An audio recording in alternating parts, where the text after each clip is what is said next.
Was SST Records truly launched from Black Flag's garage? Imagine a small room filled with guitars, amps, and the raw energy of a punk band. Now picture that space transforming into a record label that would influence punk music for decades. That's the story behind SST Records and Black Flag. SST Records was started by Greg Ginn, the guitarist of Black Flag, but it didn't begin as a big company. Back in 1966, Ginn was just 12 years old when he created a tiny electronics business called Solid State Transmitters.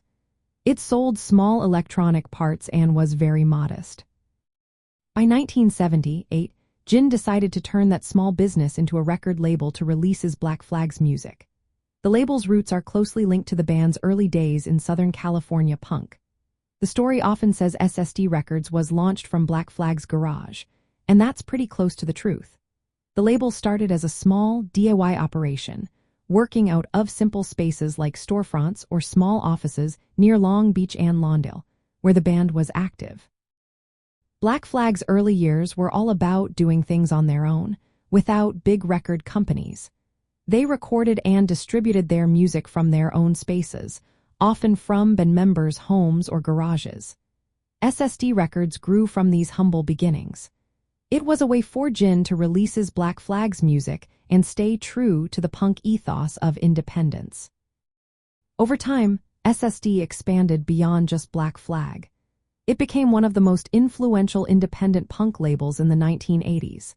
It released albums from many other bands, covering different styles within punk and alternative music. But its start was very much rooted in the DIY spirit of punk music, which meant making and sharing music outside traditional industry channels. So, to answer the question directly, SST Records was not officially launched as a big company from the start. It evolved from Greg Ginn's small electronics business into a record label mainly to support Black Flag's early releases. The idea that it started from Black Flag's garage is a simplified but mostly accurate way to describe its origins. It's a story about how a band and a small DIY label grew together, shaping punk music's independent spirit from the very beginning.